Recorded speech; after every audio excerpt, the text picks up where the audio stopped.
ഈശോ മിശിഹായ്ക്ക് സ്തുതിയായിരിക്കട്ടെ. ഹല്ലേലൂയ.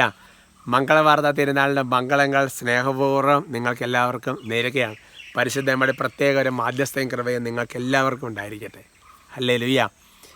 പ്രിയപ്പെട്ട സഹോദരങ്ങളെ, ഇന്നത്തെ വിഷയം പിശാച് നിങ്ങളെ കാണുമ്പോൾ ഓടി അകലാൻ എന്തു ചെയ്യണം? പിശാചിനെ കാണുമ്പോൾ നമ്മൾ ഓടിയാൽ പോരാ. പിശാച് നമ്മളെ കാണുമ്പോൾ പിശാച് അലറി പാഞ്ഞുകൊണ്ട് ഓടി മറയണം. അതിനെന്ത് ചെയ്യണം?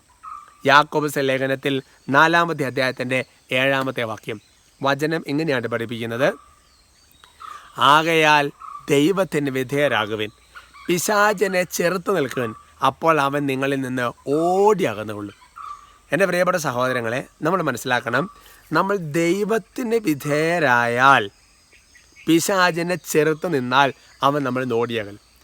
ദൈവത്തിന് വിധേയരാകുക എന്ന് പറയുമ്പോൾ അതിൻ്റെ അർത്ഥം, എൻ്റെ പ്രിയപ്പെട്ട സഹോദരങ്ങളെ, അതായത് ഇപ്പോൾ ഈ വീഡിയോ എടുക്കുന്ന സഹോദരന് എന്നോട് വിധേയത്വമുണ്ടോ ഞാൻ എങ്ങനെ അറിയുന്നത്? ഞാൻ പറയുന്ന കാര്യങ്ങൾ അവൻ അനുസരിക്കുന്നുണ്ടോ എന്നുള്ളതാണ് ഒരു മാർഗം എന്ന് പറയുന്നത്, അല്ലേ?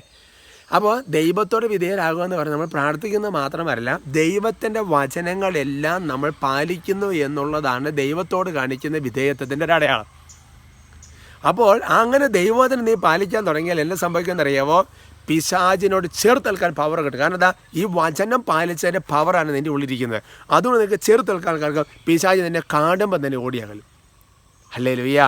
ക്ലിയർ ആയല്ലോ അല്ലേ?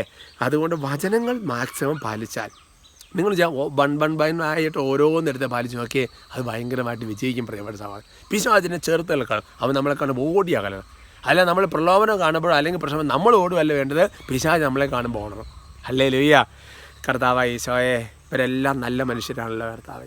എത്രയോ സമയമാണ് കർത്താവെ പ്രാർത്ഥനയ്ക്ക് ആധ്യാത്മിക ജീവിതത്തിൽ ഇവർ മാറ്റി വെച്ചിരിക്കുന്നത്. ഇവർ ഓരോരുത്തരും അനുഗ്രഹിക്കണം. ഇവരുടെ കുടുംബത്തിൻ്റെ കടബാധ്യതയിലെ കെട്ടുകൾ അഴിയട്ടെ കർത്താവെ. ഇവരുടെ പ്രലോഭനങ്ങളെ കെട്ടുകൾ അഴിയട്ടെ കർത്താവെ. പരിശുദ്ധാത്മാവരെ ഓരോരുത്തരും അനുഗ്രഹിക്കട്ടെ കർത്താവെ. നമ്മുടെ കർത്താവ് ഈശോ മിശിഹായുടെ കൃപയും പിതാവായ ദൈവത്തിൻ്റെ സ്നേഹവും പരിശുദ്ധാത്മാവിൻ്റെ സഹവാസവും നിങ്ങളെല്ലാവരോടും കൂടി ഉണ്ടായിരിക്കട്ടെ, ഇപ്പോഴും എപ്പോഴും എന്നേക്കും. ആമേൻ.